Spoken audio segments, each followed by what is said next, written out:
Rest in peace to Reggie Cathy. This is Corey, and this is the O The Anthem podcast. Good afternoon, everybody. It's Rob. Welcome to episode 201 of the O The Anthem podcast. We've made no more special celebrations today than we did last week for episode 200. We just remembered it was episode 201. We're like, oh shit, we should have done something special. Everyone does something special on 201. But it is 5:19 p.m. Pacific. That makes it 8:19 p.m. Eastern. And O The Anthem is live from coast to coast, broadcasting from the hashtag OTA LA studios in beautiful downtown Los Angeles, California. Welcome, and thank you for being part of the show. Yeah, and thank you for subscribing. Thank you for telling people. Thank you for liking and sharing and everything.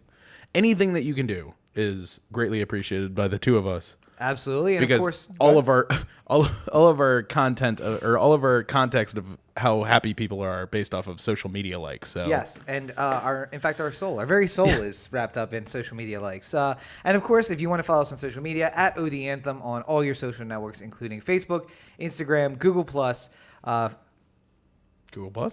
and something else. Is it Instagram, Facebook, Twitter. Yeah, that's all of them. Yeah. And, of course, the listener line, 443-219-7595. What's that number again? That's 443-219-7595. And you can be like Ashley Wood and remember that number and not your own mother's number. That's what true fans are like. And, of course, you can be a part of the show, text into the listener line right now, or go on over to youtube.com/OTheAnthem/live and put a comment in the comment box. We are following comments as we go along, and we'll post them and we'll discuss them as you saw last week. If you're listening on Tuesday, we, of course, appreciate you, but come and be part of the show on the weekend when we record. So, yeah.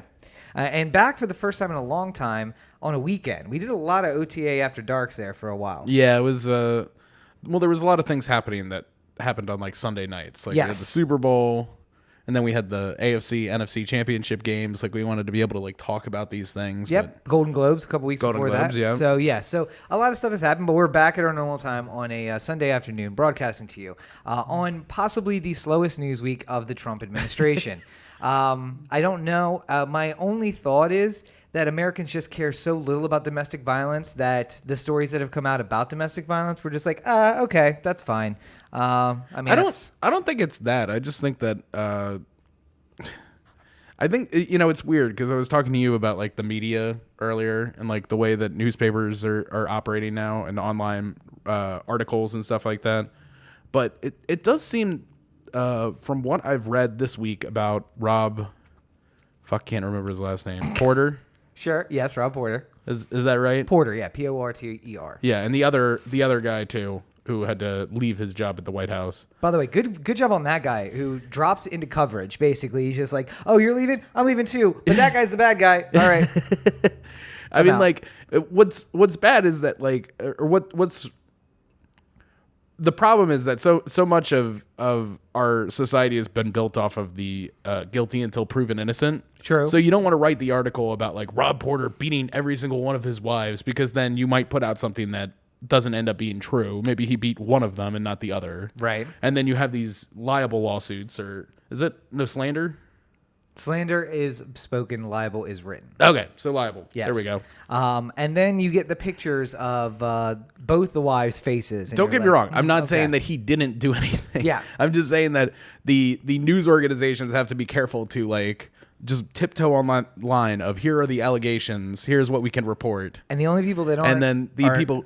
Yeah, I'm saying the people who don't are like Jezebel, who are just like, this fucking piece of shit. I was going to say, it's Breitbart and Jezebel, and I don't know, Breitbart at least, I'm not something that I read very often, so unfortunately. But the one big piece of news this week, of course, is something that Corey is so stoked about. I can't even tell you. The Olympic Games are back in a city that I'm going to bet that Corey cannot pronounce. Corey, what is the name of the city where the Olympics are being held? I don't even know what city the Olympics are being held. It's in South Korea, right? It is in South Korea, yes. It's a sound alike to the capital of North Korea. Sound alike to the capital of North Korea. What is the capital of North Korea? Pyongyang. No, it's Pyongyang. Pyongyang. Yeah. So, what is the city where the Olympics are being held? I feel like we should have Jeopardy music right now. Pyeongyang. Pyeongchang. There we go. Pyeongchang. I got it right. And it's all one word, capitalized. Pyeongchang. Pyeongchang. Who the fuck is Chang, and why does he get peed on? Just nothing but the highest level class of humor that we have on the show. Camel Case the C, Pyong, Peyong, Camel Case C. All I can think of is R. H-A-G. Kelly lyrics now. Just Let's not. drip, drip, drip. First of all, that's not even R. Kelly. That's Dave Chappelle pretending to be R. Kelly. Good Lord. Off the rails already. But Corey and I have watched exactly 0 Olympic events thus far. We are super supportive of the Olympic team. No, and all the sponsors. I could care so little. Here's the thing. I follow the Olympics just like I follow everything else on Twitter. Yeah. And I've been watching, I watched the 2.5 minute story of the first African American speed skater, and I watched her first run in the Olympics, both on Twitter. I've watched some of the competitions on Twitter in short little video clips. But I've just decided that I'm through with mainstream media, the fake news, if you will. We're going to get all kinds of trolls now. We're just yeah, fake news is fucking stupid. Wait, where's the guy from last week? Come on back. NBC and its storied legacy of journalism. Fuck them. Yeah. We're just hoping to get the trolls in the comments thread and get those comments pumping. Yeah. But no, it sounds like you don't like Donald Trump. Yes, you are correct. Just wait till later in the podcast, friend. We're going to get to him. But it's... I remember there were times in my life where I was very excited about the Olympics, and you made the point in the pre-show meeting that the Summer Olympics are much more easy to get excited about. Well, yeah, because the Summer Olympics has all the games that the Winter Olympics is a somewhat recent event. There hasn't, there hasn't been the ability to compete in the Winter Olympics until recently for most of these countries. Listen. Jamaica put a bobsled team together back in the early 90s, and they made a wonderful movie about it. All right? Feel the rhythm, feel the rhyme. They didn't They didn't make a movie about it. It's bobsled time. They didn't make a movie about it. They just made a movie about Jamaican bobsled. Yeah, as one of my favorite podcasts, Script Notes, talks about, how could this be a movie? That one, you guys nailed. There's no way that the 4 guys on the actual Jamaican bobsled team were nearly as entertaining as the 4 actors. I don't think there was a Jamaican bobsled. Yes, there was. It was loosely based on a true story. There is a Jamaican bobsled team in the 2018 Olympics as well. Bobsled is the 4-man cart. Then they have a 2-man cart. And then they have scullery, something where you just lay on 2 rails. Basically, that old sled that you had when you were growing up, like the red one that you pushed with your feet to kind of steer. Here's the real story of the Cool Runnings bobsled team. That's right, the real story, because it's a real story. Thank you. Why does anybody even question me anymore? 1988. Right, and the movie came out in 1991. Feel the rhythm, feel the rhyme. Get on down. It's bobsled time. Cool Runnings. All right. So. See, here's my problem with the Winter Olympics. I only care about hockey. Okay. And none of the NHL players are in the Olympics this year. Nobody got a mysterious cold or pneumonia that's going to last them for the next 3 weeks? No, I mean, Alex Ovechkin was saying that he was just not going to show up for 3 weeks and play hockey instead for Russia. But because Russia isn't allowed to participate in the Olympics like they were before, I don't think that means that much to him anymore. Yeah, it's not really worth it if you can't really win the gold medal. So why would you not? Or why would you skip it? If you're just going to DNF, it might as well. Yeah, might as well just stick it out and go get paid to play hockey and not risk violating your contract and having to lose out. But I'm sure that as we get further on, the problem is, it's also not backloaded.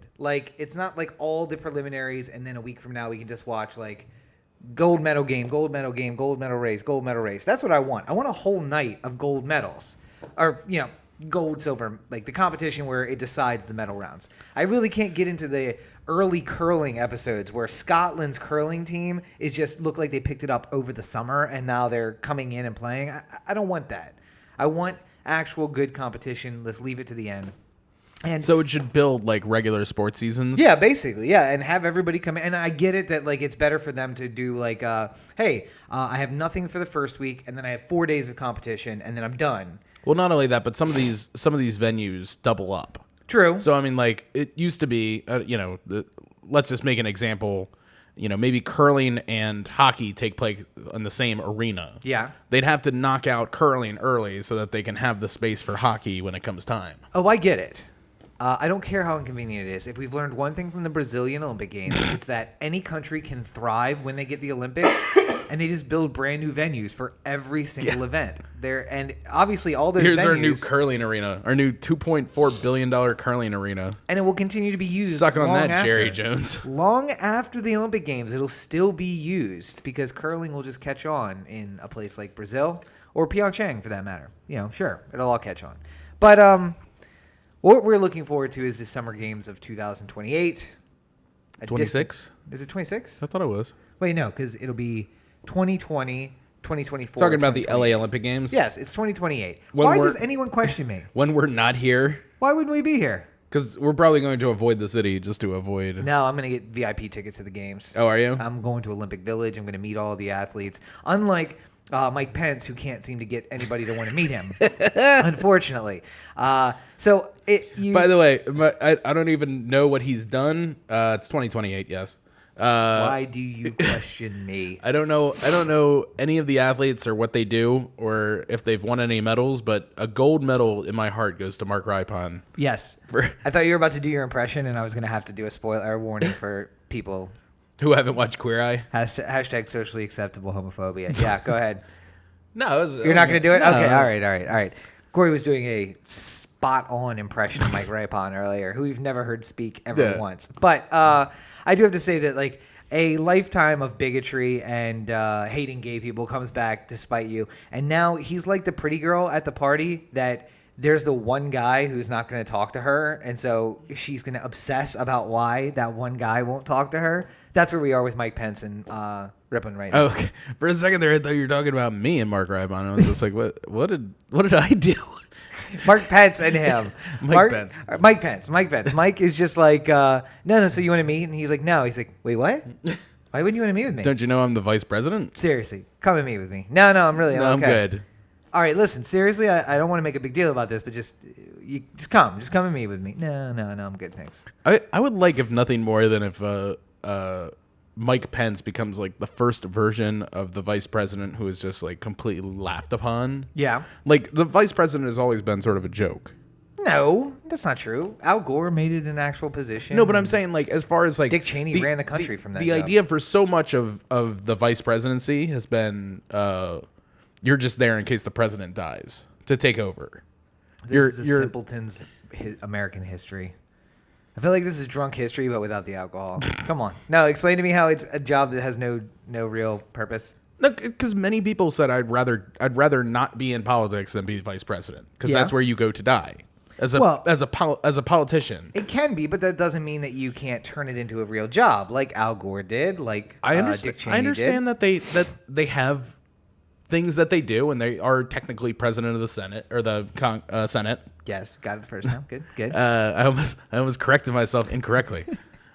No, but I would just love it if for now it's just like, no, I don't got time for you, Mike Pence.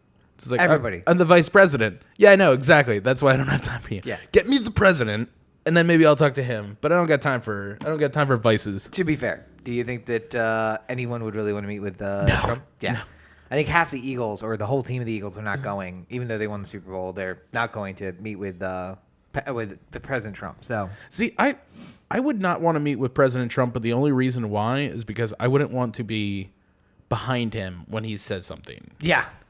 Like I wouldn't want to be like the Nick Foles, like standing right next to Trump with all the cameras on. Mm-hmm. He's just like, can we all just agree that black people are worse than white people? And I'm just like, I am back here behind everybody while this statement is going on. My face is going to be on again, and every single day while they're talking about this moment where Trump was saying horrible, horrible things. And then you're like, they break down like any little reaction. Like if you're standing behind him, just like hands crossed like this, and you're just like, just eyebrows up. It's just like, what did he mean by the eyebrows up? What did Nick Foles mean by that? One of my favorite gifts of the year is Buzz Aldrin standing behind Trump. Like, what was Buzz thinking right now? He was thinking that the president's an idiot and he doesn't want to be standing on stage with him right now. By the way, just because I saw Rob physically recoil when I said that statement out loud, I was doing a Trump thing. Mm-hmm. I was saying a terrible thing that maybe Trump would say out loud. And can we really deny the fact that Trump might actually say that at some point? Good cover. Yeah. No, I'm saying. Mm-hmm. Listen, check back on the last year of the podcast, folks. Just the proof is in the pudding. That's what I'm going to say. The proof's in the pudding. So go ahead and check. Hashtag socially acceptable racism. Anyway. Yes. Back to the Olympics. Back to the Olympics. So I imagine I'll probably watch some of the events. There's going to be Here's the thing. I think, is this the first Winter Olympics where Netflix is really a thing? Like we had the discs back in 2014, but streaming was like infancy then, right? No Amazon, no Hulu really. Right. So we watched the Winter Olympics because all we had were the 350 channels on TV. Yeah. And if there was nothing else on, you watch the Olympic Games. Now I have everything at my fingertips. Yeah, I'm watching, what was that movie I was watching right before we started? Cloverfield? Cloverfield Paradox, which, by the way, not looking so good. I can sort of see why that one was given up on. Yeah, could be. But you can watch whatever you want, so it's difficult to go in and watch the Olympics. But I feel like there's a point at which we're gonna have like 3 Americans in the final race for something, and be like, all right, so there's a good chance we're gonna win a gold here. And by the way, how do you know it's the Winter Olympic Games? The top 4 medal winners at this point: Germany, Netherlands, Norway, USA. There's no other Olympic competition is Norway and Netherlands in the race for the most. It's usually a good start when you have snow in the country that you are competing from. Unlike the Jamaican bobsled team, who had to sit inside an actual ice cooler to get acclimated to it. Check out Cool Runnings, 1991. I feel like you know what you could do?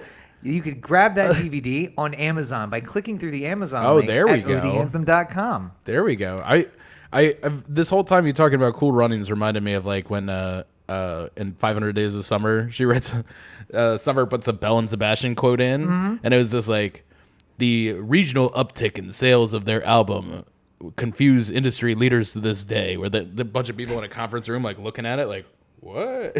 It's like the Cool Runnings people are just like, we sold an extra 8 DVDs this week. That's a huge jump for us. So what can cause the fact that 8 people bought Cool Runnings DVDs? Because you absolutely want to see it. So make sure you go to Amazon, but don't click there. Go to OTheAnthem.com. Click through the Amazon link there. It costs you nothing extra. You can get your Cool Runnings DVD for the same 99 cents, no matter whether or not you click through the link. But as a thank you, just get a little taste. As a thank you, Amazon gives us a little something for sending you there. And, of course, it's not just Cool Runnings on DVD or Blu-ray, by the way. I'm sure it's available on Blu-ray. It's also anything that you would go to shop for on Amazon. In fact, you can bookmark O The Anthem's link as your Amazon I'm sure there's link. all kinds of other Cool Runnings memorabilia that you can purchase on Amazon. Sure that there is. But that is the easiest way to help out your favorite podcast. It costs you nothing extra, of course, and it's a way to help us out. So keep the lights on, keep the internet flowing, and keep us moving forward. So consider going through the Amazon link at OTheAnthem.com to purchase all of your online purchases. Like Corey, who goes to Amazon a lot and always clicks through the Amazon link at OTheAnthem.com. I just have it saved as my bookmark, so I don't even have to go through. That makes life easier. So, shifting from the wonderful news of Pyeongchang to... Hold on 1 second. Before we move on, I typed in Cool Runnings on Amazon. Yes. Are you checking the price? No, I'm just trying to see how many things we have Cool Runnings related that you can get. So you can definitely get the DVD. Wait, how much is the DVD? I said 99 cents. How close was I?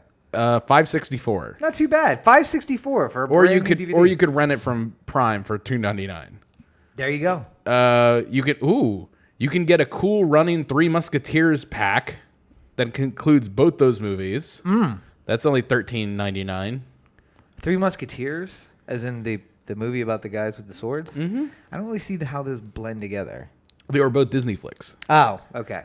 You can get the soundtrack, which was done by Hans Zimmer. So there's that. Yeah. There's T-shirts of the Jamaican bobsled team, sure. so you can get that. And then we're starting to get into unusual things like warm crochet winter knit hat beanie cool hip hop sport running. That's the name of this item. So if you want to buy this, it's only $3.04, and it's got 1-star ratings. But look, it looks like an actual beanie. Are you done your Amazon wish list now? I'm good. I've just added a bunch of things to my wish list. If you guys want to send me some Amazon gift cards. Yeah. Buy it on Amazon. Go through the link. So moving from the beautiful city of Pyeongchang to the tragic city of Baltimore. Lots of Baltimore news this week. It sounds like we're going down to the Baltimore Corner. Ah, wait. No, we're not. Hang on. So There we go. Down to the Baltimore Corner. Where you get the straight dope. Yeah. Technical failure. Sorry, This is a guys. Gremlin show. Sorry about that. All right, yeah. So, The guy, by the way, at the movies last night was so happy I noticed his Gremlins pins. who? The guy at the counter when I was getting the signing up for Stubbs, I didn't. he had Yeah. 3 Gremlins pins, and I was just like, "I like your Gremlins pins." He's like, "Thank you so much for noticing. You're the first person to say something about it today." I'm just like, "Great." I don't even think I looked the person in the face who signed me up for stamps. I was like, yeah, I'll take your Just stupid in your program. phone the whole time, just like Stubbs card, please. Thanks. Yeah, I appreciate it. All right. Yeah. And then we had to go stand in line. In I have to fill out paper. Yeah. By the way, in the plebes line. nothing made me feel worse than going to AMC last night and having to stand in a poor people line. and a plebe line, a plebeian line. It was the plebes, yeah. Yeah. So they have a premium membership that costs $15 a year. In hindsight, I thought she said $15 a month, and I was like, I'm probably never coming back here. So maybe $15 if I a can't year. smoke outside, then it makes it. Monterey Park. Yeah. What are you thinking about? Yes. There was a special line for the premium club members. That was fantastic. And I don't think everybody who got in that line was premium club members. They just skipped the line. Yeah. But we stood in the regular poor people line where we just had to wait after they called on like 6 or 7 people from the premium Yeah, I think line. it's like get 3 from the premium, get 1 from the regular people line. It took us forever. Yeah. But I'm still not signing up for your stupid premium program. So I mean, that's me at you subs. If AMC was where Regal is, Yes. I would do it. Absolutely. But no, I'm not. We had to drive to the suburbs. We were really far out in the suburbs. All to see Hostels. Yes. Yeah. Don't get Corey started on hostels. You know where you can find out more about what Corey thought about hostels? Is CoreyBakerFilmmaker.com where you can see all my new reviews. The hotkeys are fucked up, by the way, now. Hang on. Yep, hotkeys are all fucked up. So, c'est la vie. You're going to have to do that. Hand that. Anyway, real quick, people might have heard me say something about check out my blog on CoreyBakerFilmmaker.com a little while back. Yeah. Turns out I never actually submitted the thing and like put it live. So now the blog is up. We have 8 reviews that I've seen so far. There's another 4 in the queue that are getting edited and getting ready to put up. They won't all be dropped at the same moment like they were last time. Like the last 6 that went up all on the same day. Yeah. Within an hour of each other, 6 Yeah. reviews go up. That's all right. But go check those out if you want to see the reviews, and you can click through to find my YouTube page to subscribe and see more. So, And find out what he thought of hostels. And then hate Corey forever. Because if you see it, you'll disagree with him completely. And can we just spoil your review a little bit with Sure. the biggest moment from Hostiles? When Corey laughed for solidly 10 minutes. I couldn't stop. It was one of those laughs where the actual act of making you laugh was making you laugh. Yes. And Yeah. what in the movie Hostiles might have made Corey laugh so hard? Someone shooting a baby. So he chuckled and people looked at us like we were the most horrid human beings on earth, because then I was laughing, not at the baby shooting, but at Corey laughing so hard that he couldn't control himself. And that like underhanded laugh where you're like almost have control, but then one leaks out. And so people thought we were horrible while this woman was carrying her dead baby and trying to escape, and Corey is dying laughing. Yeah. Watch the review to find out why I was laughing. There you go. There we All go. right. It's called a tease in the industry. Ooh, hey, going with the tease. Yeah. So, So in 3 weeks, when that review finally makes it up online, you can find out why. No, I'm just kidding. All right, so going back down to the Baltimore Corner. Where you gonna get the talk- straight dope? Yes, we're going to talk about a little Baltimore news, and it's been a busy week in Baltimore. number 1, the gun trace task force trial has finally concluded, and it's gone to the jury. And we said that maybe there would be a surprise witness on the last day of the state's presentation. Mm-hmm. And there was, but I don't know if he hit as hard as I would have liked. I would have probably pulled him a little closer to the beginning and held like Mondo for the last day. Yeah. But what was the last day of testimony, Corey? Oh God, I don't remember what the last day. You should just talk about it because This is me trying to get a drink off camera, and Corey just hanging me out to dry. Just fucking Rob. Hanging me out to dry because he doesn't know. So on the last day, they called in a detective who is now, once again, a detective with the Baltimore Police Department, but for a long time wasn't. And in fact, got transferred out, quit, went to a department in Pennsylvania and came back. And I think the cell that they were looking for was he told a story very reminiscent of the movie Training Day, if you've seen Training Day with Ethan Hawke and Denzel Washington, right? I've seen it. Is it Ethan Hawke? Yes. Yes, Ethan Hawke and Denzel Washington. So basically, these corrupt detectives come into him and they're like, "Hey, so how do you feel about taking money? How do you feel about like robbing people? How do you feel about saying what needs to be said?" And he was just like, "No, man, I don't take money. I get paid, and that's it." And then they promptly transferred him out of the unit. So it was a very Training Day esque moment. Yeah. And they really wanted to have a big splash for it, but when crossed by the defense, basically he admitted that yes, he got transferred, yes, he left for a while, but then he came back and he ended up working with Herschel in a separate way, which just makes me think maybe he realized that he needed the money and he came back in, and now he's not going to talk about how he's getting paid under the table by Herschel. But nonetheless, the state rested and promptly followed by both defenses resting because, again, as we discussed, what could you possibly offer as evidence after that trial? And especially if you're not going to put your guys on the stand. Yeah. I mean, the only thing you can do is put them up there. But as a lawyer, I can't put my client up if I know he's going to perjure himself. And really, the only thing that's going to happen is they're going to perjure themselves. Yeah. Like, yeah, no, I didn't take any money. Yeah, my house? What? No. Fraud on overtime. I worked every single one of those hours. No. Yeah, there's no good that's going to come of that. So, so they rested immediately, not offering any evidence. And then they went to closing arguments. And I have to say, the defense went with an interesting argument. Did you see what the argument was, Corey? I did not. Listen, we're going to talk about it in a little while, but I want to talk about what you and Catherine Pugh have in common, all right? We're going to get back to that. Not giving up on the details. We're going to get back to the that. transient details. But, so the defense argued that... Listen, I got a city to run. I don't got time for all this nonsense. Yeah, the city of Los Angeles. Yeah. Hey, look, the cars are running on time. Like, everything's running fine behind you. Look at the city. Lights are on. Cars There's power. Running. Yeah. Clearly, there's electricity going through the city. Why don't they never get off my goddamn back a little bit, all right? There's a weird floating corner of a chair there, though. I don't know how that happened. But, yeah. Anyway, so... I wonder if a hand is going to... Oh, my God. All visual gags, which you guys will only get if you go to youtube.com/O The Anthem and watch the video of the podcast. So the defense went with the interesting argument that everything that the state has shown is absolutely 100% correct. But it falls short of meeting the requirements of the statute to convict them. Interesting. So was there overtime fraud?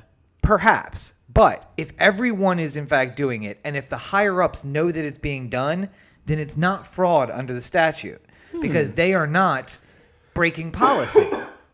If they, yes, maybe they robbed some people, they took some money from people, but... If everybody steals, then it's okay? Not that. The overtime is a policy or is a police department-wide thing. What they said about the stealing is that no crimes were... A crime needs to have a complainant. Now... I would say when I get a speeding ticket, there's no complainant, and I still have to pay the speeding ticket. But nonetheless, they said, there's no complainant. These people never filed charges. If they didn't file charges, they filed an IAD complaint, and that was handled. And if it was handled incorrectly, similar to Corey's Woody Allen argument, if somehow you beat it on a technicality before an investigation even gets started, well... then we can all just rest easy that no wrong was actually done. So I think that was... I think that it was an interesting strategy, but I don't know that it's a winning strategy. I think they have a winning strategy. No, the winning strategy was taking a deal before trial and not letting these stories get out. The only winning strategy was I have a twin brother who sometimes does police work in my stead. And I'll admit to a little overtime fraud with my twin brother working for me, but that's it. I didn't know that he was robbing people, and we're going to have a very serious talk about that. Yeah. That's a more likely defense, though. I think that's one that's more likely to get you off. So it went to the jury, and the jury will begin deliberations again on Monday. They deliberated a little while on Thursday. They asked for Friday off because they'd had Friday off all during the trial. Everything got delayed last week because things that we don't think about, but a juror broke their ankle coming into court. On icy. Yeah, and I was just like, how does somebody break their ankle on the way to court? And then I read the story. I'm like, oh, they fell on the ice. Oh, yeah. Not even in my consciousness of ways that could have happened. Why don't they have this court proceeding in a place that doesn't have ice? It doesn't. It'd be much easier. Like, wait, or I just imagine them walking like Zach on black ice and just slipping and falling and be like, what is this? That was so much fun. So our friend Zach is from Texas, and when he came to New York, he had never seen ice before, black ice before. I mean, you don't really see black ice, but he had never experienced it before. And we're walking to Sbarro's or something like that. He's just like, come on, quickly, this way. And he starts walking like normal pace. And me and Rob are just watching him going like, he's not prepared for this at all. Nope. And he hits a sheet of black ice and he like tumbles like a cartoon character and hits the ground real hard. He's like, what the fuck just happened to me? And that's how I imagine this juror was. Somebody wasn't used to the black ice. What happened? And they just tumbled and fell. But so it is at the jury, and they asked 2 questions on Thursday. Apparently, there was a follow-up question, none of which got released to the public. So we'll have to wait and see on Monday if they discuss what the questions were. But it looks like we'll probably have a verdict next week. Yeah, and we'll have to wait and see what the people. It might be out before this podcast is released. So. Actually, that's true. Yeah, it could come on Monday. So here's the interesting thing. They asked to come early on Monday. This could be for a couple of reasons. One, that they think the room is near deadlocked, and they want to give as much time during the day as possible to argue it out, and then at the end of the day tell the judge that they're deadlocked. Or there is about 2 hours worth of paperwork that you have to fill out to do to get the verdict. Yeah. And it may be that they're like, all right, let's come in, let's take the vote, let's do the paperwork, and then we can get to be out by lunch. But if we come in at 10, we're going to be here all goddamn day again. So it could be one or the other, or it could just be that they're like, oh, you know what? I always like that about the OJ American Crime Story thing when the jury comes back so quick and it's just like, it takes 2 hours to fill out the paperwork. How long did they actually deliberate for? I was going to say, so we had a 10-month trial and they did it in an hour. It was 4 hours, right? 4 hours of deliberation. Yeah. And the one guy's like, so it takes 2 hours to fill out the guilty paperwork. So either he's innocent or how long did they deliberate for? Like, yeah, no. But anyway, so the gun task force is done. We can all move on from that story. Nope. Oh, wait, why? Why is that? Because Catherine Pugh is so terrible at her job. We make a lot of fun of Trump here. We do. And it's easy enough because he'll say things like, I like my soldiers who don't get captured and things like that. When in reference to John McCain, yeah, long-term serving senator and guy who stayed at the Hanoi Hilton. POW. Yeah. Stayed at the Hanoi Hilton for years longer than he had to, and so all of his men went home. So maybe not the guy you want to pick on. Yeah. But I'm saying, Trump will say dumb things like that. Oh, by the way, just sidebar. Yeah. I like my presidents when they have real hair, not a toupee that's glued to their head. So the back of his head looks like a turkey. Just turkey skin? Yeah, just pink and juicy and ripe. Yeah. Yeah, so if you guys missed that this week, go find the video of Trump walking towards Air Force One and up the stairs where the glue on his toupee breaks loose. If we did enough planning beforehand, we would just make that the background that played constantly throughout the course of this podcast. Yeah, God, I really should have thought about that ahead of time. I really didn't think about it until this moment. The happiness that video gave me this week. I must have watched it 100 times on repeat. Just like... Yeah, look at that solid head of hair blowing in the wind as one large flap. Yeah. Anyway, so go ahead. I honestly don't think it's a toupee, by the way. I just think it's like really long hair plugs that are put in like kind of like a sashaying mohawk kind of form. Okay. So it's like, imagine if you took like an S. Yeah. So like the back behind the right hand or right side of your neck. Yeah. And then crosses over and then comes up along the left side of the head. Okay. So he can go over this way and he can go over this way, and that's how he gets the look. Yeah, but Cancel. Oh, Google's joined us again. They're always listening. I can't remember what the thing was that Roberto was saying last night. No, earlier this week. No. Last night he said something like he was saying like, yeah, I wouldn't want anybody to think that I don't like gays. And then all of a sudden Google goes off. It's like, no, that's not, I don't want that on my record. And then you try to clarify it, and you can't get it to turn on again. It's just like, no. I gotta tell Google I like gays. Yes. Anyway, can we get back to Catherine Pugh? Yeah, please. Back to Catherine Please, Pugh. I'm sorry. Yeah. This has been a very sidebar-centric episode. It has. So tell me about Catherine Pugh not doing her job. That's where you were going before. Well, somebody, one of the reporters went to a press conference where they asked... Sorry, one more sidebar. The reporting in Baltimore has been some of the best reporting in the world that I have seen over the past few weeks. They are really stepping up their game. It's been very... part of the problem with the Baltimore media for so long has been they just take the word of the last person they spoke to. Right. Yeah. So if they are doing a story and it's about a cop robbing some citizen, they'll talk to the citizen, they'll get their story, and then they'll go talk to the cops. And then they'll favor their story very heavily off of the report that they just got from the cops as opposed to the story they got earlier. Right. So much like Trump, they listen to the last person they talk to. But this one, they have a trial where they're getting all the evidence and they're able to write things that are very clear and concise, and it's very nice. I think it's doing well to spread them out, too. I feel like though they're talking a lot about the trial, they are also just like, the trial has opened their eyes to how corrupt the Baltimore police are, and they are shifting away from that policy of just listening to the last cop who told them a story. Now it's, all right, so let's go and see what this is really about. And I think you guys, they've all done an excellent job. Kudos to Fenton and Rector and Jane Miller. Yeah. You guys are doing some of the best work. And as compared to, I mean, right now, by the way, in 2018, story of 2018 is that Teen Vogue and like other teen magazines are doing really hard-hitting stories. Yeah, like And- expose work. Yeah.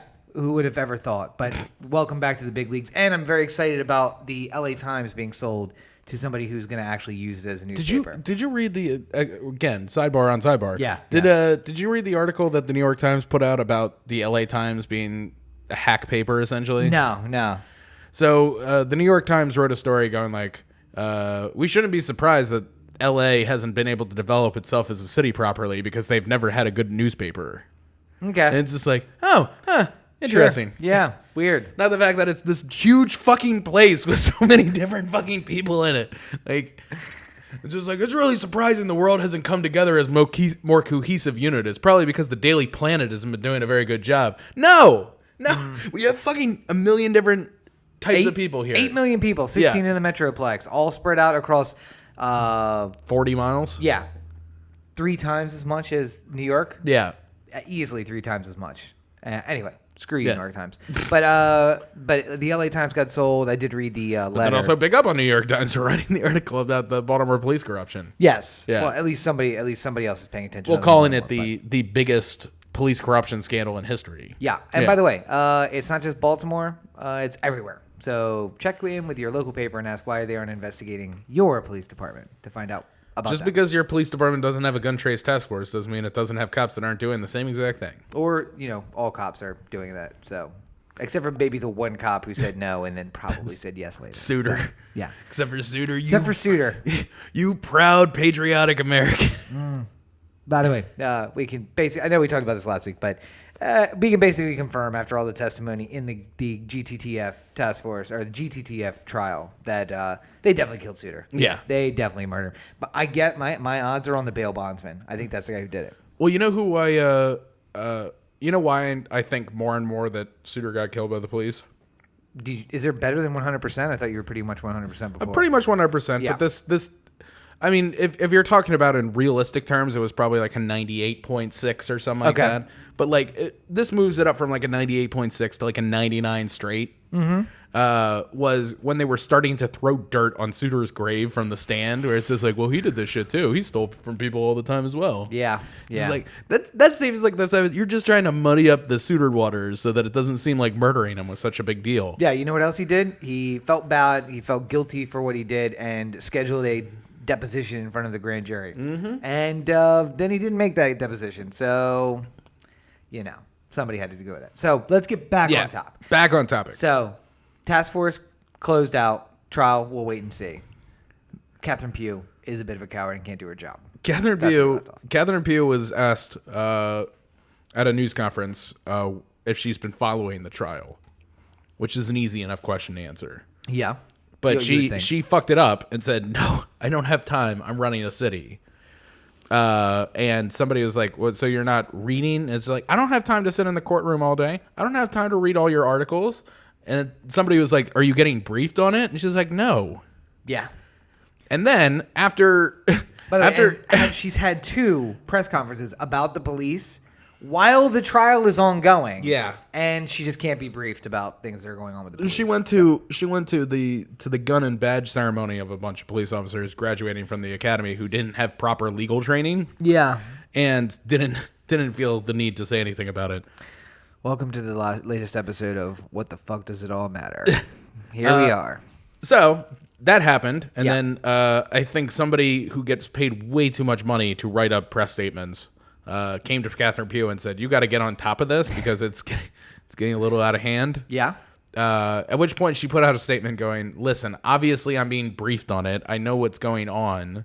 I just haven't had time to like read every article or follow sit in court because I have to be places. I have to do things. I'm running the city." Yeah. And that seemed to, I mean, like most people are just like, "Yeah, you're full of shit." But it seemed to calm the waters a little bit. Yeah. Fast forward to, was it Friday? Yeah. The Baltimore Magazine thing? I think so. No, Thursday. Thursday? Because Thursday night, I was reading about it on Friday. Okay. So Thursday night at the Parkway, Baltimore Magazine had a big event to celebrate in a coming issue. They were talking about the change makers of Baltimore, essentially, the innovators. And Catherine Pugh went up to give a quick speech, at which point she didn't really talk about how great all the people who were up on the stage were, but rather how terrible the media is for saying that she doesn't follow what's going on in the trial and nobody's reporting about all the good things she's doing. And it was very Trumpian. Very much so. Stephen Miller might have written that speech. Yeah. Yeah. State of the Union, blood force. Please watch Our Cartoon President. Where is it on Amazon? No, we were watching on Sling. Yeah, oh, it's on Showtime. But the first episode is on YouTube. Yeah, there you go. So go check it out. Go watch it. Very good. But it's weird because Catherine Pugh seems to be going in the direction of Trump, while our Republican governor seems to be going in the opposite direction. He's saying things like, "I've watched as much of the trial as possible. I've read the stories." I have people constantly telling me what's going on in the trial. And is taking actual steps to do something about it. See, I feel like I'm going to go horse keep saying this, but Baltimore needed a take your medicine mayor. Yeah. And Catherine Pugh, for whatever reason, thinks everything has been going well so far and needs to continue on the path that has been going on. Very much Trumpian. Yeah. And just can't even get out of her own goddamn way. So she announces that D'Souza is going to be the police commissioner. Yes. And then D'Souza says that the person he's going to name as deputy police commissioner, and names it out loud, and then all of a sudden gets pulled because a story comes out about a leaked personnel file showing racist and aggressive use of force incidents. Yeah. In his past. And then his name gets pulled, and then in the new shocking twist in this development is D'Souza coming out and saying, I don't know why it was leaked and none of that's true, but he's still not going to be deputy commissioner. And then we're doing the math of who could possibly have leaked this. Yeah. There's only 4 or 5 people who probably have access to this. And it's getting as leaky as the Trump administration at this point. Just, you wonder who, because you think there are 3 or 4 people who are supposed to have access, but who has access? Yeah. And who could just go in there and get it? And maybe there's some vigilantes inside the police department who are finally sick of it, and they're saying, we're going to clean it up. And when you say that you're going to send the driver right from the Freddie Gray case, and make her part of IAD, Internal Affairs, that we're going to bring that out. We're going to leak the memo that appoints her to that position so that you have to walk it back. See, here's the thing. I feel like every single if I had a systemic issue at a business I was running, so at Nelson's, let's say I'm hearing nothing. I'm hearing reviews all the time about how every single employee steals from customers. I would, as the person in charge, have to bring in every single person. Yeah. I would investigate as much as I can prior to sitting down with them. I would sit down with them. I'd say, hey, what do you have to say about all this rampant theft talk? And let them go for a little bit and go like, well, I found this, this, and this, and would you care to have a statement on it? Yeah. And then if they don't give me anything that makes me feel like they understand where I'm coming from or that explains the situation in some way, Yeah. then I'm going to have to let them go. What if they told you, listen, Mr. Manager, Yeah. there's a couple of bad apples at work here, but for the most part, We're good. we're following the rules. What would you say? I would say that doesn't change the fact that I have to ask every single one of you people what you're doing. Listen, I'm not a bad apple. I can't just, yes, obviously, I've interviewed the bad apples. They were the first ones I interviewed. Now I'm moving on to the non-bad apples because I don't know if you've ever heard the bad apples, The rest of the phrase? the rest of the phrase. Yes. But a couple bad apples spoil the bunch. Yeah. So you get a couple bad apples, like the head of the gun trace task force, who just brings in all these good and clean officers and make them bad apples. So, And then training days them. And it's like, you're about to learn the dirty side of this job. But you're going to make a shit ton of money. So, I mean, like, I feel like if Catherine P. wanted to say that she's busy and she's working with the city and everything like that, she should be in interviews with D'Souza talking to every single police officer about everything they could find about their record. Yep. And yes, it's 5,000 officers or something like that? 10,000 I don't think officers? it's that many. No. It's like 3 or 4. 3 or 4,000? Yeah. Okay. Let's just for argument's sake, it's 5,000 officers though. Okay. I would do that. Taking medicine mayor would do that. I would say, hey, I got a very serious problem. Get your I want an audit on police overtime. I want to see how this money is being spent. I want you to put a list together of every single officer who's a problem. I want you to give me everything you have from IAD about them, and then we're going to sit down and talk to them and figure out what the hell's going on. Well, and here's the easy thing. Apparently, 15% of officers, and rounding numbers, but 15% of officers or so have 85% or so of the use of force complaints, which means, yes, there literally may be a few bad apples, but most of the use of force complaints isn't everything. There is also I'm with you and I'm the Herschel could take a use of force complaint and I'm not going to get in trouble. So, hey, listen, buddy, I'll take the heat for this. You go ahead and don't worry about it because nothing's going to happen to me anyway. Right. So if there's 5,000 officers and 15% of them are causing most of the problem, then that sounds like a very busy time of interviewing 700 people. Yeah. Just, from off the top of my head. I'm saying interview all of them, but maybe start with the 700 who have 85%. They'd be at the top of my list. Yeah. And listen, if I don't like what you have to say, you're on 35 hours a week of traffic duty.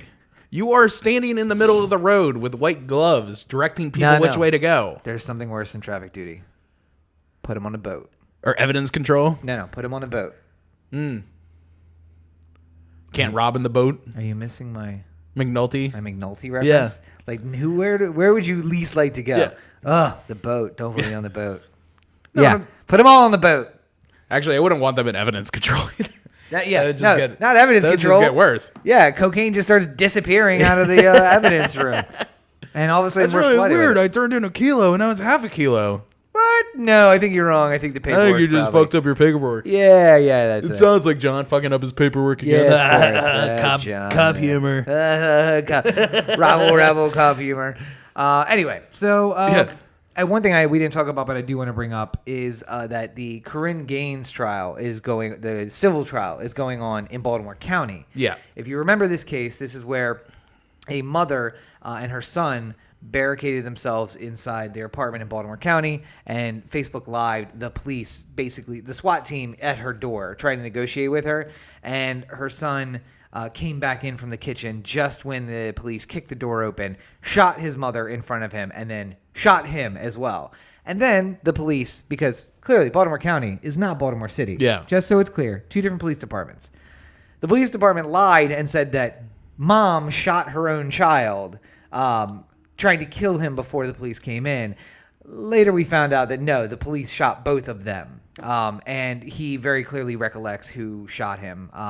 So the civil trial is going on now, and like some of the stories coming out of there are like tragic about how they knew that she had mental health problems. They dealt with her before. And the last time they didn't send the SWAT team, they sent out just, the negotiator or whoever who just talked her down, and then they got her help. And this time I guess they're tired of fucking around with her, so they send in the SWAT team and finish that off. But the son is suffering through PTSD. Well, seeing your now. If you're a mother who sees your baby shot in front of you, Corey will laugh at you. But if you are a child who lost their mother, then Corey is a little. That's not true at all. I wouldn't laugh at that. You did laugh at it last night. In the movie, I would. Yeah. I'm saying if a woman is walking with her baby and she's right by the starting line of a race, and she trips and falls and throws the baby comically in the air at the same exact moment that the starter pistol goes off and shoots the baby, then it's a pretty funny turn of events. That's Corey at otheanthem.com, at LegendCB5 on all your social networks, at LegendCB5. But let's move on. We do Hold on. Go ahead. I got one last thing. One thing just while we're still in the city. Okay. The subway was going to be shut down for an entire month. Yes. With no notice. Just happened on Thursday night. They said, hey, we're closed up for the weekend. And then it turns out, hey, we're closed out for the entire month. And like people who depend on it showed up on Friday because they didn't even know. It's not like there were signs up in the subway when they got off on Thursday. They just decided overnight to shut the whole thing down. Yeah. But so Hogan is Governor Hogan, again, Maryland's governor coming to the rescue where the city won't. Yeah, put in $2.2 million to have bus lines run along the route of the subway. Yeah. While they get these things fixed. I still haven't heard exactly what the concern was. I feel like it's the kind of thing that if we found out that this was broken, that it would be a huge scandal and they'll never tell us. Yeah. Like, the trains basically can come off the tracks at any time, and we didn't realize it. So I'm assuming that it's just the reason why we haven't heard anything is because it's so bad that it would destroy our ability to believe anything that these people say anymore. Yes, yeah. But so let's take this.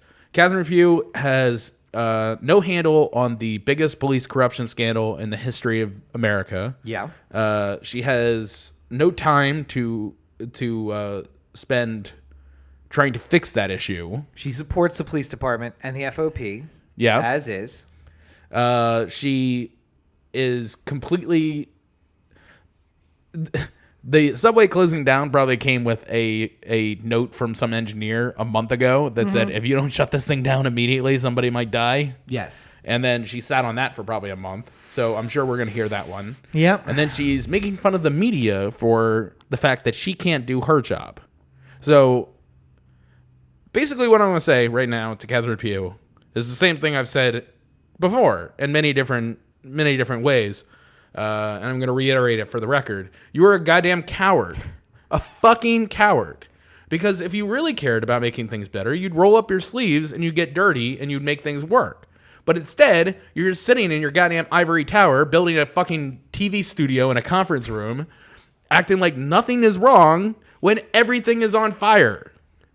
So either learn to take some criticism or fix it. I don't know. Also, let's keep in mind, it's a few weeks ago, she yelled at a child for not being in school and did nothing to take the child to school. Also, guess what? As much as 50% of the country or so, 70% of the country finds that Trump insulting Obama for the problems that he's taken over as a bad strategy, in this case, actually kind of works. If Pugh walked in and said, "Hey, guess what? I have to clean up all the fucking mess of Rawlings Blake, Dixon, O'Malley, Schmoke, Like, just go back as far as you feel like you need to. I think that's a good That's a stopping good point. foursome. Schmoke. Yeah. I have to clean up the consistent mess that has not been cleaned up for the last 4 mayors. This is going to take a little bit of time. I understand that right now the Gun Trace Task Force is a big moment in police corruption in America, and that we're the center of it, and I hate that. But guess what? I wasn't goddamn mayor at the time. Talk to O'Malley, talk to Pugh, or talk to Dixon, talk to Rawlings Blake. This was shit that was happening under their watch, and I'm trying to fix it. Yeah. So yes, there's nothing I can do about the case that's already happening based off of the things that happened while I was not in charge. But if you hired me to fix it, I'd be happy to do so. And I have, by the way, here are my ideas. Acting like me getting on your case about the Gun Trace Task Force is like, you can't even see the clear pitch that's in front of you. This is not my. I'm here to try and fix it. I'm not trying to. This isn't my fault. I didn't make the police department like this. But now you've given me the opportunity to go and do something about it. You've bought yourself time to be able to change things. What is the theme from 2 years ago on this podcast that I think we're going to have to start echoing? We said it about Rawlings Blake, but I think we're going to have to say it about Pew too. Do your job or quit. Do your fucking job or quit. Yeah. That's it. If you can't, listen, I get it. It's a very tough job fixing the most unfixable city in the history of the world. Yeah. But if you're going to run for the office, you better be prepared to do it. Yeah. So we'll see. Yeah. I don't have a lot of faith, though. No. Well, the other problem is that the city council is the same. For as much as people say, like, oh, goddamn it, I hate Trump. Trump's always doing something stupid, and I can't even take it, and he's ruining everything.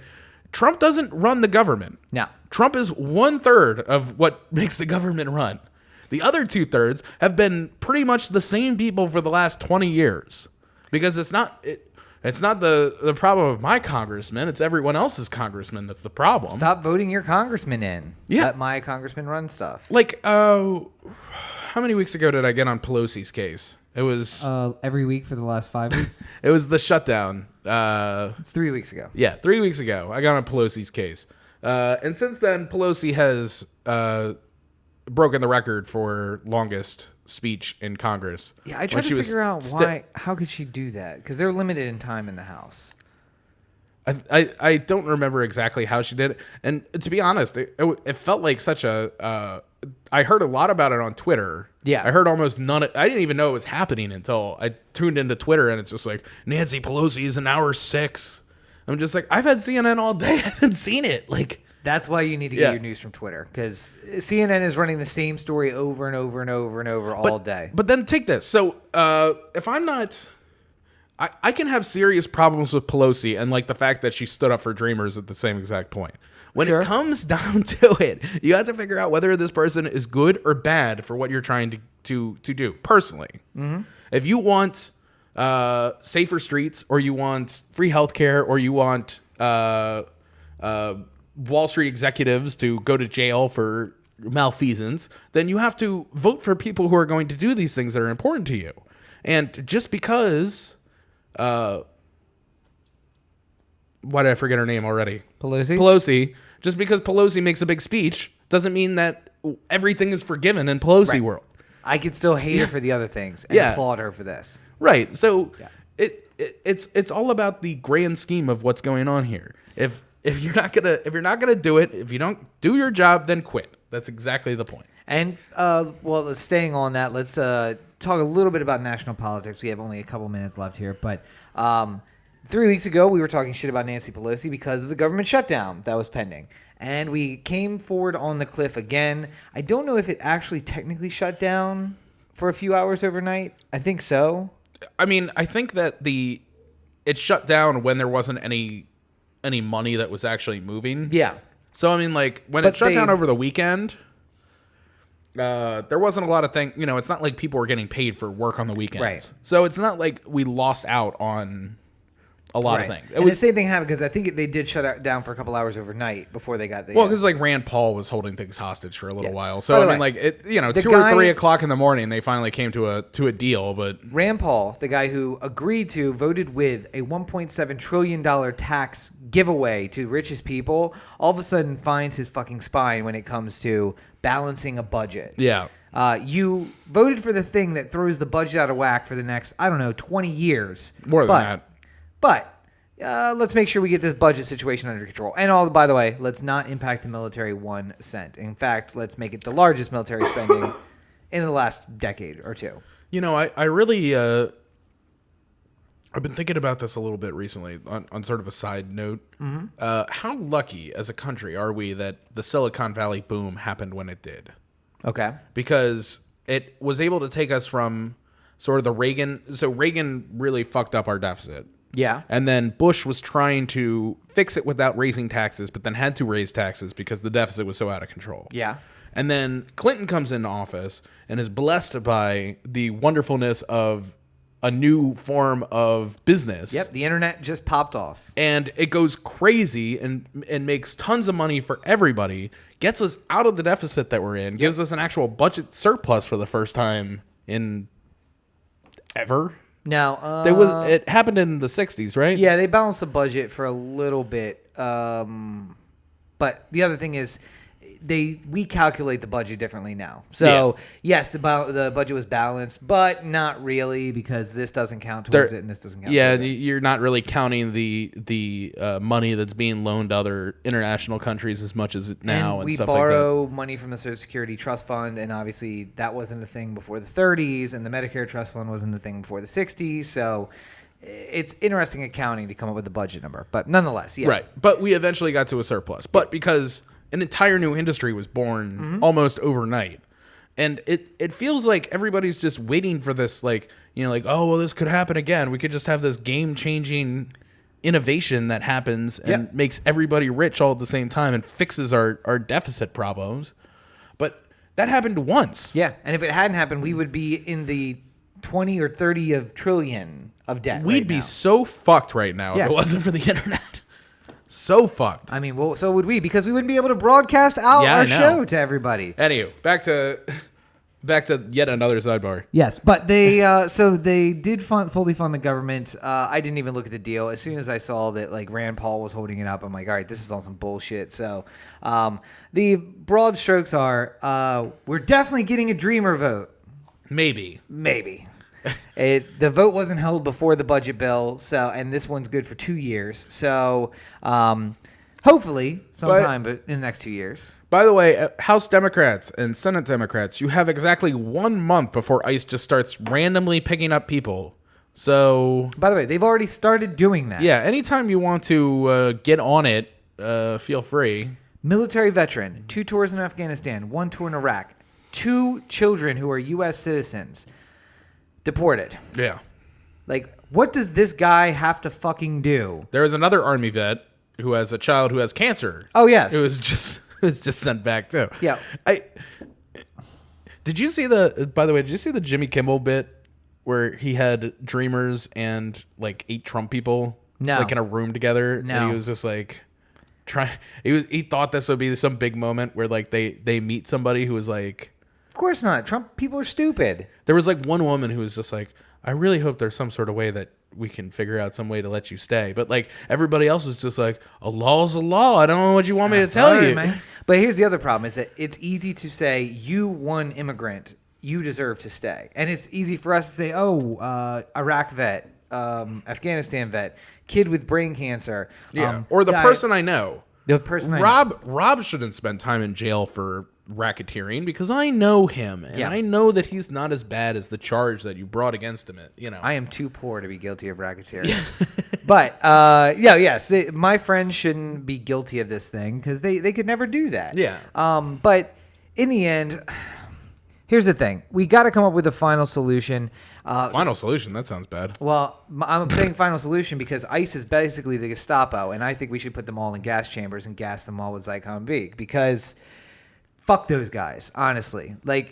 You are raiding 7-Eleven stores. You're taking guys out who are here trying to work. I just can't with the ICE anymore. The things that they do, my mind immediately goes back to that 3-year-old girl in zip ties at Dulles when they first did the ban. That's ICE. That is ICE for you. ICE is the one who says, here, sweetheart, Let's put all your belongings into a plastic bag. I'm going to put this in your mouth and then zip tie your hands together with the tiniest little zip tie cuffs that I've ever seen. You're breaking up families. You're deporting people. What do some of these people have to do more to prove themselves to the country? It's the only place they've ever lived. There was a Jordanian guy who's been here for 70 years, has had a fully operating business, who's provided jobs to hundreds of people, currently hundreds of people. So thousands of people over the course of his business, including giving some people a heads up in the community, homeless people, people who have are ex-convicts who could get jobs nowhere else. He gives them a job. He helps them get their life back on track. And after 70 years in the United States, you fucking deport him back to Jordan? Like, he is more American than you. You are not. And you need to be punished for that. And all of you can die. I don't give a fuck. Fuck ICE. Anyway. Yeah. But so we got a funding bill. We're not going to get a vote on the DREAM Act. That's never going to happen. DACA is never going to be addressed. Mitch McConnell, the turtle man himself, and Paul Ryan, who hopefully will be either beaten to death by the people of Wisconsin or beaten in the primary. By Iron Stash. Yeah, by Iron Stash.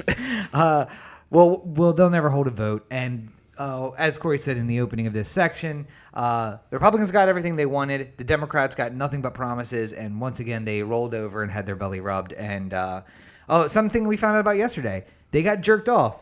They were the vets jerking off the dogs. Yeah, That's exactly what happened. And there's no actual payoff, but you get promised. And I don't know.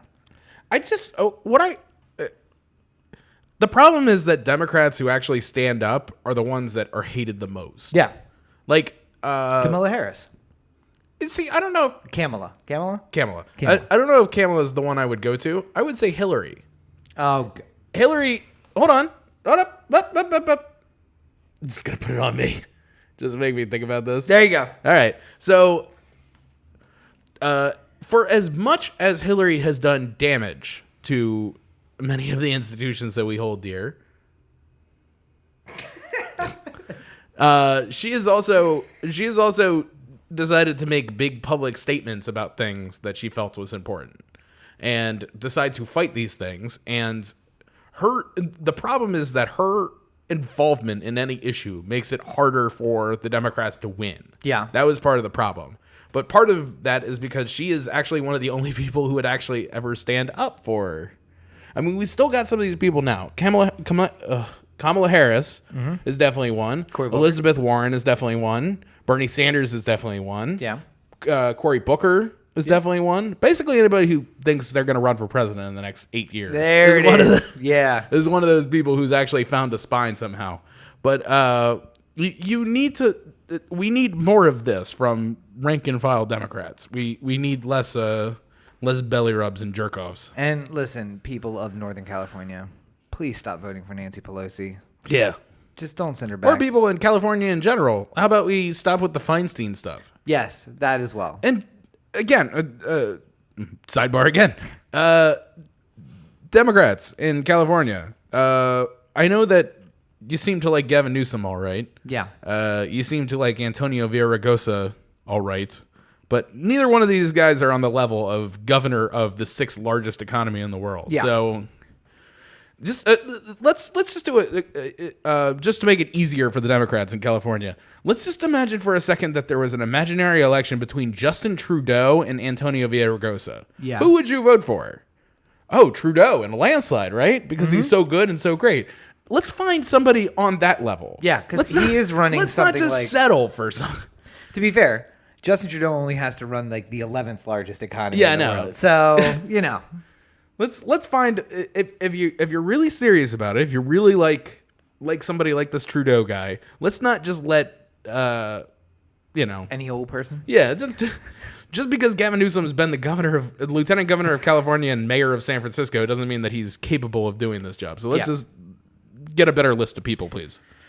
Finally, this week, one other thing it's just going to touch on because we have no news, but the Democratic memo was decidedly the answer to the Nunez memo was sent to the president. He said he wasn't going to declassify it, so it won't be released. Now he's saying that they will meet in a bipartisan committee to declassify certain portions of it and release those. By the way, if you've ever seen those documents, those are the ones where the page is relatively blank or relatively written, and then all the keywords that you can't really figure blacked out. Yeah. So you can't really figure out what it's saying because all the important words are blacked out. That'll be what it is. But we haven't heard about how that's going to progress, so that'll probably be news coming up next week. You want to show here's a good touchstone to end on that. Mm-hmm. You're a Democrat and you want to show you have big brass balls and you're not going to be pushed around anymore. Mm-hmm. This is a special message just for Adam Schiff. Mm-hmm. The ranking Democrat on the House Intelligence Committee. Go out onto the floor of Congress and read the goddamn memo on TV. Go in front of Congress. You don't even have to do it on the floor. You could literally just walk up to Wolf Blitzer and say, "Hey, I'd like 5 minutes of TV time tonight." And he'd be like, "Oh yeah, sure, why not?" Just go on, get in front of a goddamn camera, get on Facebook Live, do whatever the hell you need to do, read this goddamn memo out loud, end it with, "Go fuck yourself, Donald," and then just walk away. Here's the problem. They're going to send him to Guantanamo if he does that.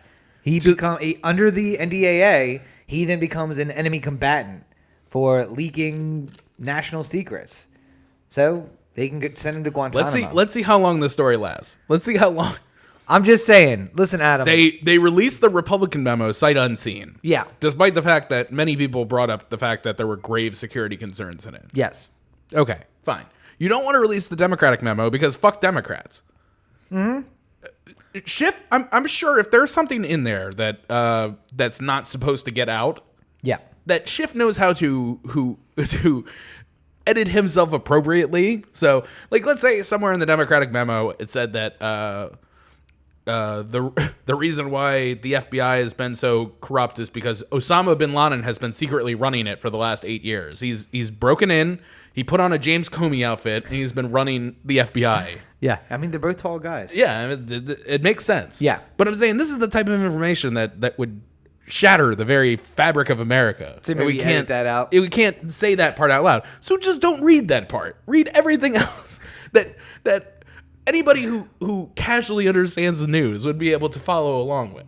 I just like the image of, it's 6:30 p.m. Adam Schiff grabs Wolf Blitzer and asks for a little time on the Wolf Pack or the Blitzkrieg or whatever his show is actually called. The Situation Room? The Situation Room. Yeah. And Trump is sitting in his bed because it's 6:30 and that's what he does. And he flips through and he sees Adam Schiff come up and start to read the memo. And you see him just shuffling in his pajamas and his little slippers to the White House going, no, no, no, no, no, no. Like looking for someone to help him turn the TV, like not turn the TV off. General Kelly! General Kelly! General Kelly!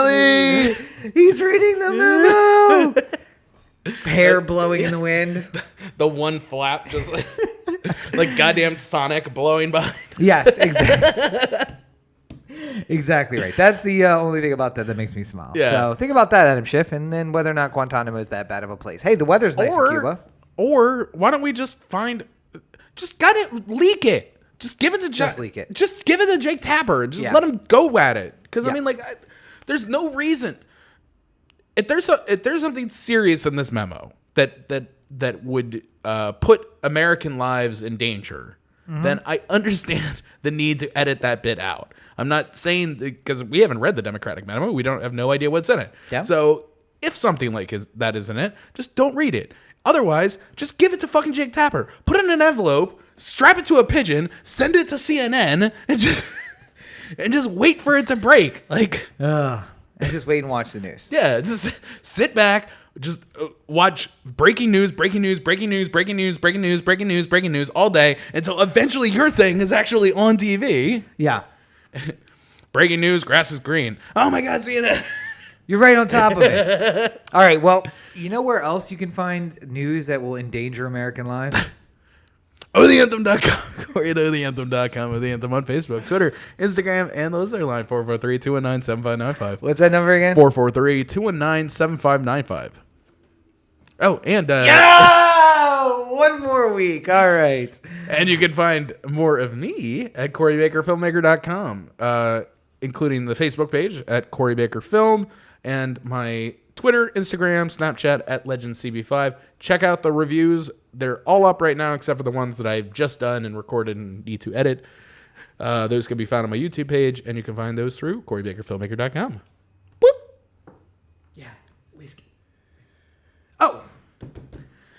You can find me at all your social networks at Robert N. Cheek. Make sure you check out robertncheek.com, where you can find links to my political blog, the news website, and the books, which are available on Amazon. Buy Rob's books. Thank you, sir. And of course, make sure you check out my YouTube page. I have the reviews coming up for all of the Netflix originals and maybe a couple other things mixed in the future. And one last plug, patreon.com // Robert N. Cheek, where you can find never before seen scripts, never before seen videos, and early previews on everything that I produce. So make sure you check it out. Patreon, patreon.com / Robert N. Cheek. That sounds fun. Oh, yeah. Well, I think we've done good here today. We've done something. I don't know if it's good. But as always, you're listening to the O The Anthem podcast, part of the O The Anthem digital network. For Corey, this is Rob. Have a great week, everybody. Seriously, just if you biggest dick in the room, just read it on CNN. Oh, wait, so Nick Foles is going to read it on CNN? Just Nick Foles behind Adam Schiff reading the memo. It's like, why do I find myself in these fucking situations? No, I don't know if you've heard the story about Nick Foles, but apparently Biggest dick in the room? he's the biggest dick in any room. Oh, well, so, cool. Congratulations, Nick Foles. It's all coming up for you. Super Bowl MVP, biggest dick in the room. What else is there? Congrats.